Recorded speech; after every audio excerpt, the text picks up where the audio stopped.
لله نحمده ونستعينه ونستغفره ونعوذ بالله من شرور أنفسنا ومن سيئات أعمالنا من يهده الله فلا مضل له ومن يضلل فلا هادي له وأشهد أن لا إله إلا الله وحده لا شريك له وأشهد أن نبينا محمدا عبده ورسوله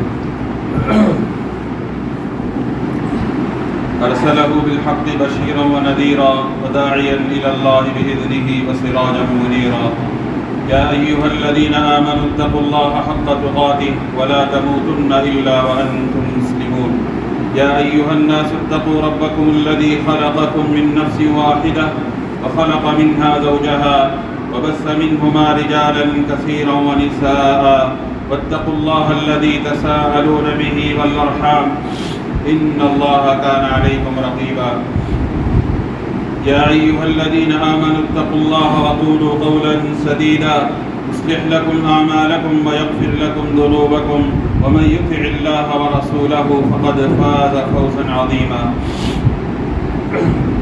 أما بعد فإن خير الكلام كلام الله وخير الهدى هدى محمد صلى الله عليه وسلم وشر الأمور محدثاتها وكل محدثة بدعة وكل بدعة ضلالة وكل ضلالة في النار أعوذ بالله السميع العليم من الشيطان الرجيم من همزه ونفخه ونفسه بسم الله الرحمن الرحيم واعبدوا الله ولا تشركوا به شيئا وبالوالدين إحسانا وبذي القربى واليتامى والجار ذي القربى والجار الجنب والصاحب بالجنب وابن السبيل وما ملكت أيمانكم إن الله لا يحب من كان مختالا فخورا وقال قاف والقرآن المجيد بل عجبوا أن جاءهم منذر منهم فقال الكافرون هذا شيء عجيب أئذا متنا وكنا ترابا ذلك رجع بعيد قد علمنا ما تنقص الأرض منهم وعندنا كتاب حفيظ بل كذبوا بالحق لما جاءهم فهم في أمر مريج أفلم ينظروا إلى السماء فوقهم كيف بنيناها وزيناها وما لها من فروج والأرض مددناها وألقينا فيها رواسي وأنبتنا فيها من كل زوج بهيج تبصرة وذكرى لكل عبد منيب ونزلنا من السماء ماء مباركا أنبتنا به جنات وحب الحصيد والنخل باسقات لها طلع نضيد رزقا للعباد وأحيينا به بلدة ميتا كذلك الخروج وقال الله عز وجل رب اشرح لي صدري ويسر لي أمري واحلل عقدة من لساني يفقهوا قولي محترم سامعین پردہ نشین خواتین ملت ہر طرح کی بڑائی بزرگی کبریائی عز و شان جل و جلال اسی اللہ وحدہ لا شریک لہ کے لیے لائق و زیبا ہے جو ہم سب کا خالق اور مالک ہے جس نے جن اور انس کو محض اپنی عبادت کے لیے پیدا کیا اس کے بعد بے شمار درود و سلام و انبیاء علیہ والسلام پر خصوصاً نبی اکرم صلی اللہ علیہ وسلم کی ذات مبارکہ پر جن کی زندگی ہمارے لیے بہترین اسوہ اور نمونہ ہے۔ معزز سامعین، یوں دین اسلام ایک عالمگیر مذہب ہے جو ساری انسانیت کے لیے رشد و ہدایت کا ذریعہ ہے، جس کے اندر بے شمار احکامات، بے شمار مسائل، زمانہ جیسے بھی ہو، حالات جیسے بھی آئیں، ہر ایک کے لیے اللہ تبارک تعالیٰ نے اسلام کے ذریعے رہنمائی فرمائی۔ انہی احکام میں ایک چیز یہ بھی اللہ تعالیٰ نے بیان کیا کہ ایک ہے خالق، دوسرا ہے مخلوق۔ خالق کا رتبہ الگ ہے، مخلوق کا مقام الگ ہے۔ تو تو اللہ تعالیٰ نے کہا کہ خالق کے بھی حقوق ہیں. اللہ تعالیٰ نے بیان کیا کہ اللہ تعالیٰ کے بھی بندوں پر حقوق ہیں کہ وہ اس کی عبادت کریں. تو اسی طریقے سے اللہ تعالیٰ پر بھی بندوں کا حق ہے کہ جو بندے اس کے ساتھ شریک نہ کرے، اسی کی عبادت کرے، تو ان کے لیے اللہ تعالیٰ جنت نصیب کرے. تو اسی طریقے سے اللہ تعالیٰ نے اس کے بعد والدین کے حقوق بتلائے، والدین کو اولاد کے حقوق بتلائے.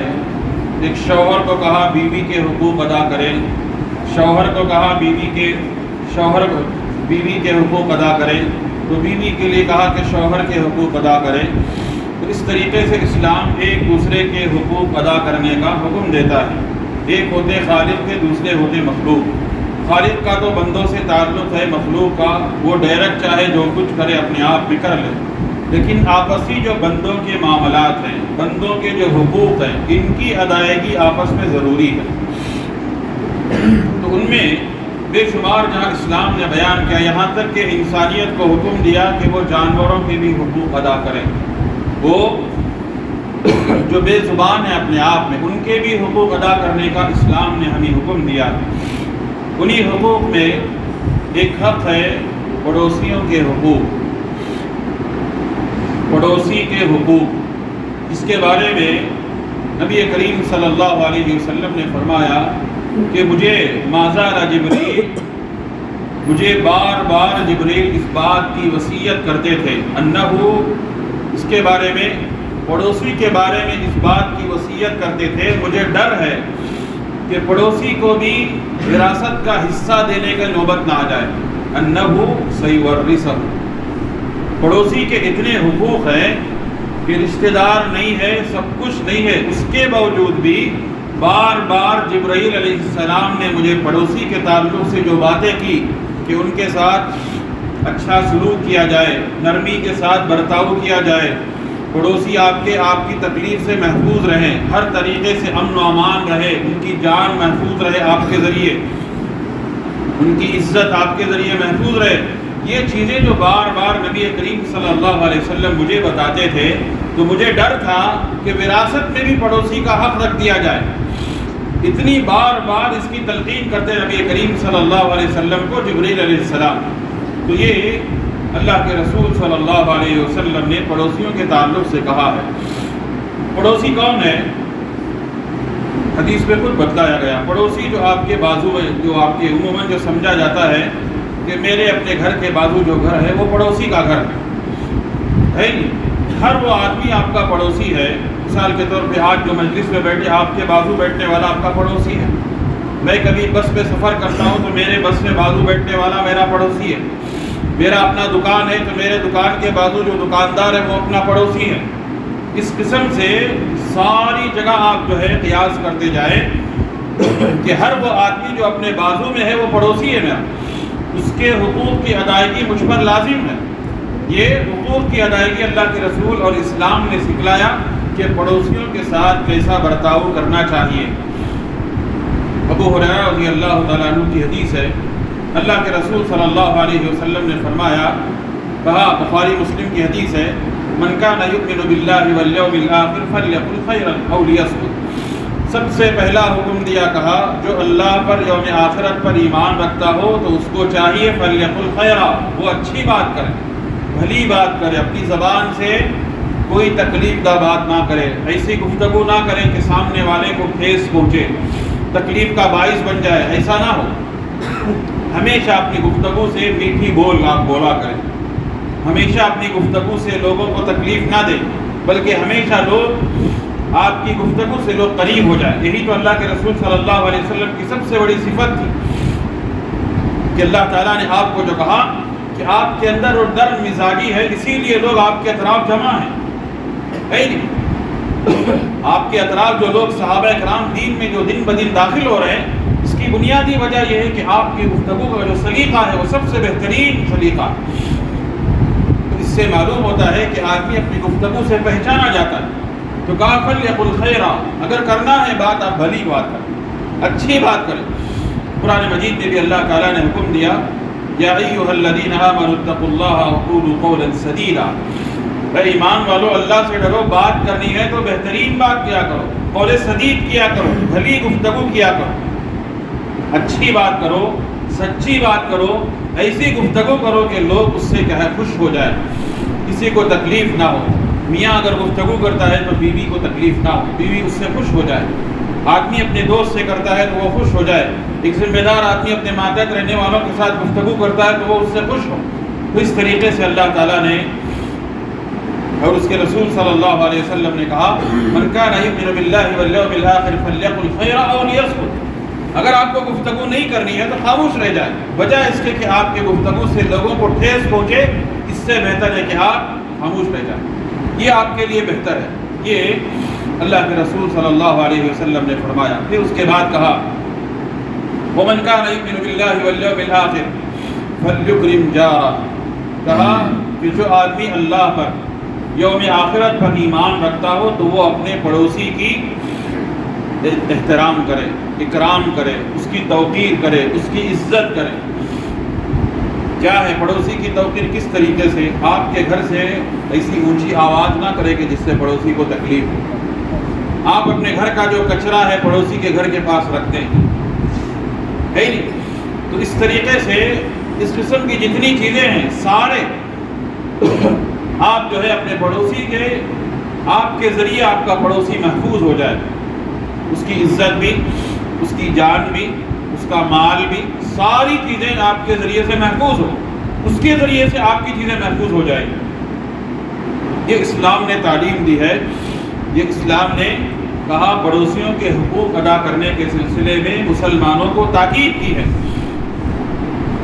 اور پھر آگے اللہ کے رسول صلی اللہ علیہ وسلم نے فرمایا، ومن کان یؤمن باللہ والیوم الآخر، کہ جو اللہ پر، یوم آخرت پر ایمان رکھتا ہو، فلیکرم ضیفہ۔ کہا مہمان کی مہمان نوازی کرے، ان کی عزت کرے، ان کا احترام کرے، مہمان اگر گھر میں آئے تو ان کی توقیر کرے، ان کی مہمان نوازی کرے۔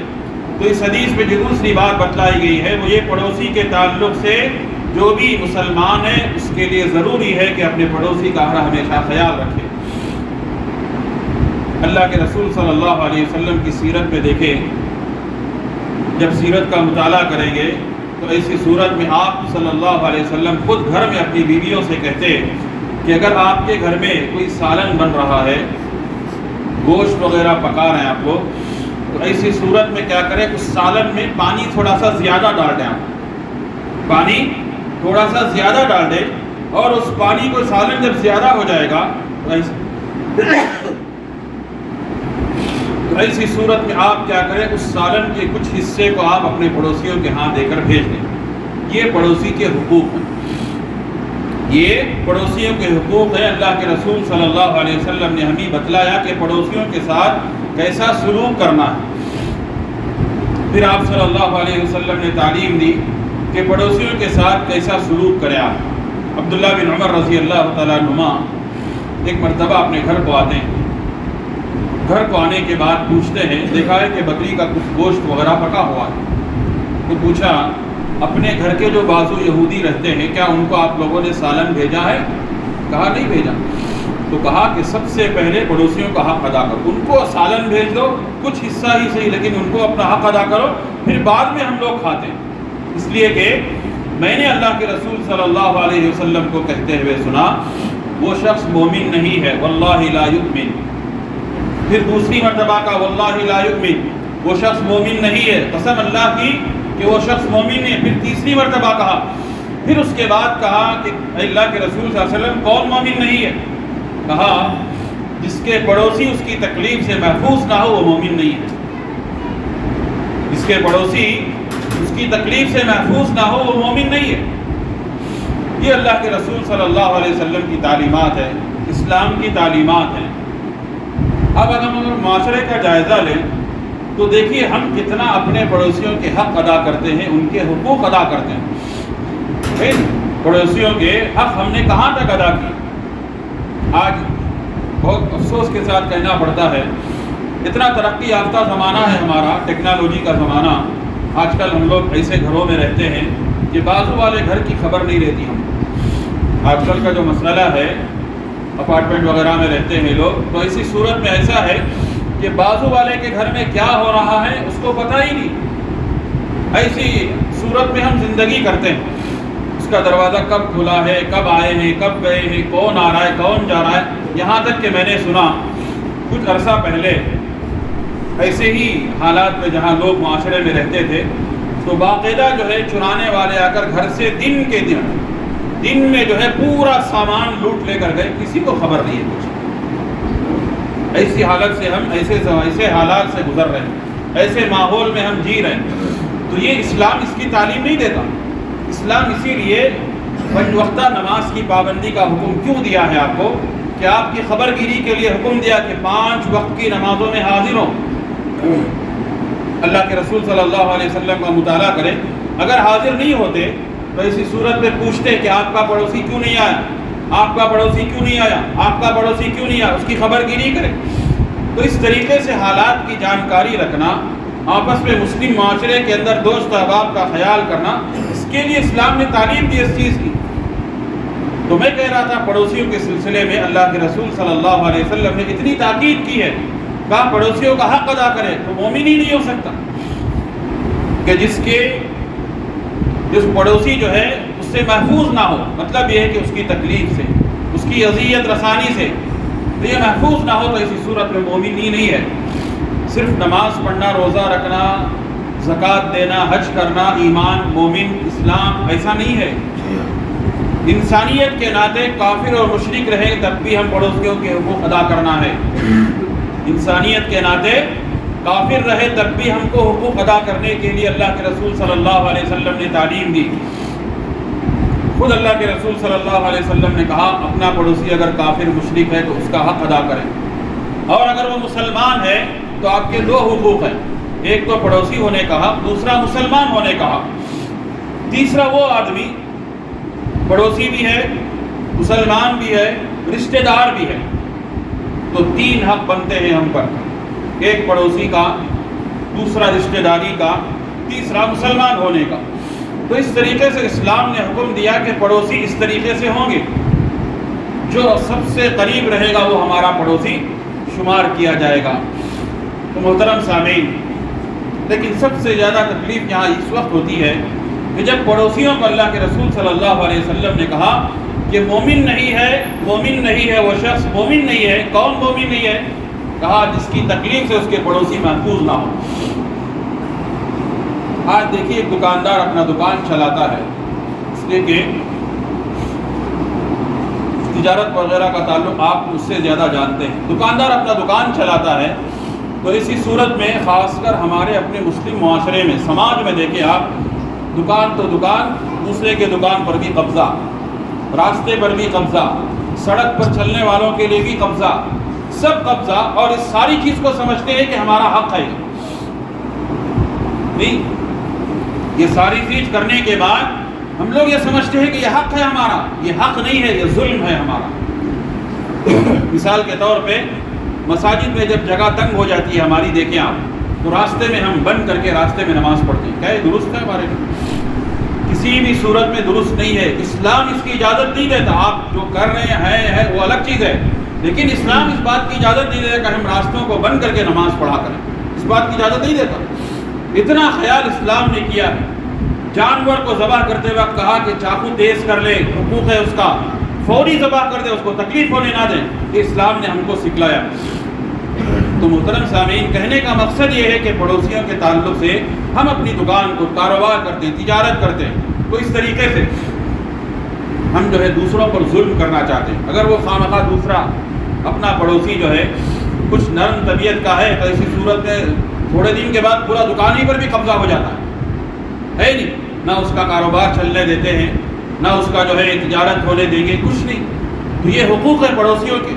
اور گھروں میں دیکھیں، جہاں رہتے ہیں ہم اپنے بازو گھر کے پاس جو ہے کچرا وغیرہ لے جا کر ڈالتے ہیں، یہ ہماری تربیت ہے، یہ ہماری تربیت ہے۔ ہم اپنے گھروں کے سامنے یہی چاہتے ہیں کہ ہم پاک و صاف رہیں، دوسرے کہیں بھی کچھ بھی رہے تکلیف ہو۔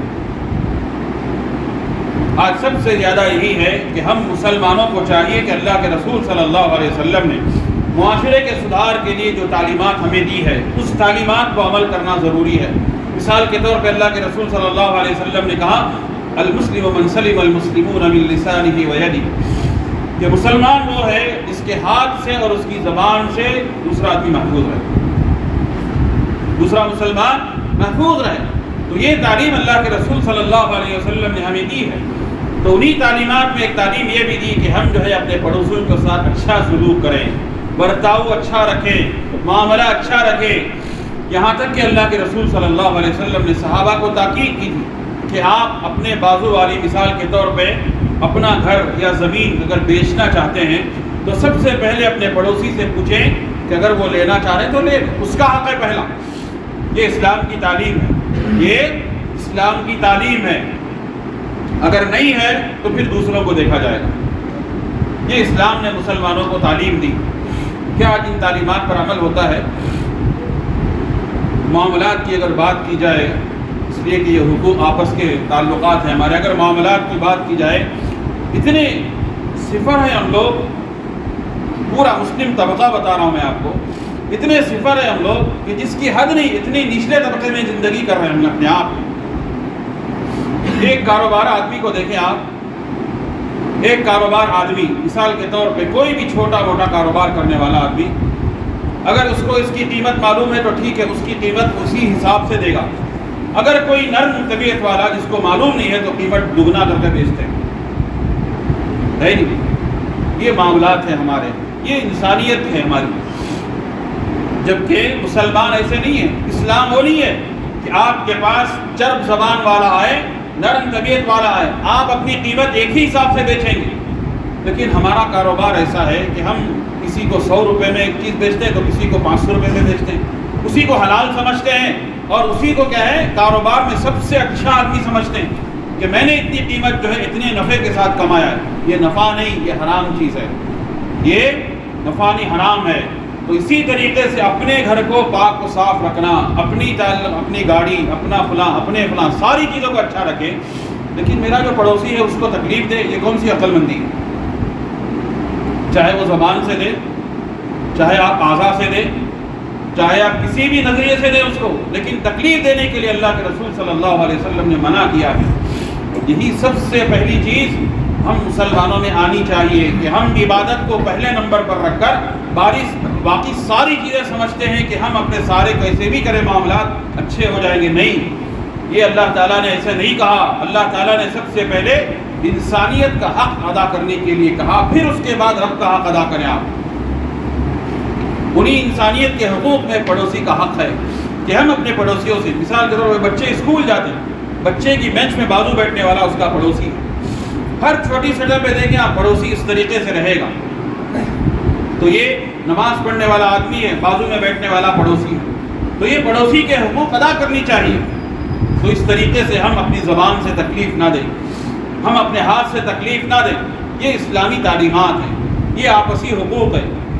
اگر ان حقوق کی ادائیگی صحیح معنوں میں ہو تو اسی صورت میں سماج اور معاشرہ بہترین ہوتا ہے، جس کے ذریعے سے سارے، اگر میرے اپنے پڑوسی جو ہے میرے ذریعے سے ان کی مال محفوظ ہے، عزت محفوظ ہے، ان کی آبرو محفوظ ہے، مال دولت سب محفوظ ہے، تو ان کے ذریعے سے میرے محفوظ رہیں گے۔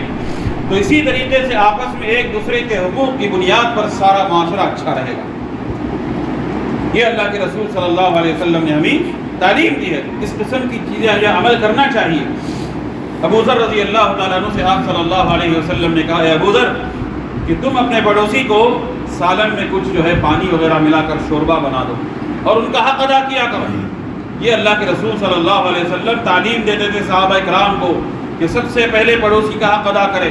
اسی لیے میں نے کہا شروع ہی میں حدیث میں آپ صلی اللہ علیہ وسلم نے فرمایا، ما زال جبریل علیہ السلام ہمیں وصیت کرتے تھے، کس چیز کی؟ بار بار یہ بات بتاتے تھے پڑوسیوں کے سلسلے میں، اتنی تاکید کی ہے کہ میں سمجھا کہ پڑوسیوں کا میری اپنی جائیداد میں بھی حصہ بن جائے گا بسا اوقات۔ اس قسم کا ڈر تھا مجھے۔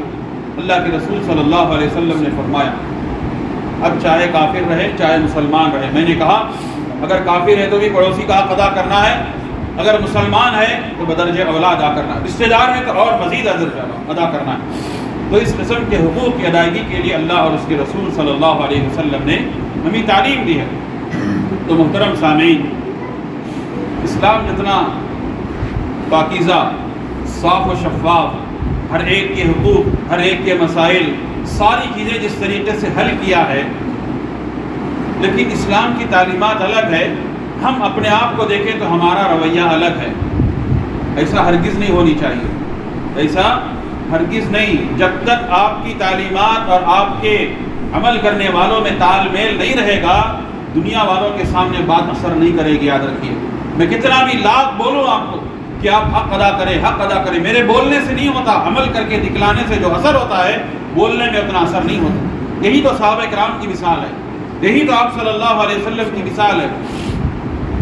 صلح حدیبیہ کے موقع پر، صلح حدیبیہ کے موقع پر جب کفار و مشرکین نے عمرہ کرنے سے روک دیا، تو ایسی صورت میں اللہ کے رسول صلی اللہ علیہ وسلم نے صحابہ کو حکم دیا کہ آپ اپنے سر کے بال یہیں پر موڑ لیں، احرام کھول دیں. تو صحابہ کرام جو ہے بات کو سننے کے باوجود بھی مشکل ہو رہی تھی، اس لیے کہ عمرہ ادا نہیں کیا، احرام کیسے کھولیں. تو آپ صلی اللہ علیہ وسلم بار بار کہا تو پریشان ہو گئے. تو آپ صلی اللہ علیہ وسلم کے ساتھ ام سلمہ رضی اللہ تعالیٰ عنہ، آپ کی جو بیوی تھی، وہ ساتھ میں تھی. ان سے آ کر پوچھا کہ ام سلمہ ماجرا ایسا ہے، میرے کہنے کے باوجود بھی صحابہ عمل نہیں کر رہے، میں کیا کروں؟ کہا اللہ کے رسول کچھ مت بولے، آپ میں جو مشورہ دیتی اس پر عمل کریں. آپ کسی اونچی جگہ پر کھڑے ہو کر جا کے اپنے سر کے بال نکلوا لیں بس. تو اللہ کے رسول نے خاموشی کے ساتھ گئے اونچی جگہ پر، سارے صحابہ دیکھے آپ نے بال نکالا ہے. جیسے ہی آپ نے نکالا تو سارے صحابہ بال نکال لیا. آپ نے احرام کھول کے کپڑے پہن لیے تو صحابہ بھی احرام کھول کے کپڑے پہن لیے. تو میرے کہنے کا مقصد یہ ہے کہ ہماری اپنی گفتار سے زیادہ ہم ہمیشہ لوگوں کو کہتے رہیں کہ فلاں عمل کرے، فلاں نہیں. عمل ویسے ہے کہ زندگی میں پریکٹیکل کر کے دکھلایا کہ میرا پڑوسی مجھ سے محفوظ ہے. ہمارا معاشرہ، ہمارا سماج، ہماری سوسائٹی میں دیکھیے ہماری مسجد میں کتنے لوگ آتے ہیں، اس سے پڑوسی ملحق جتنے ہیں سارے محفوظ ہیں.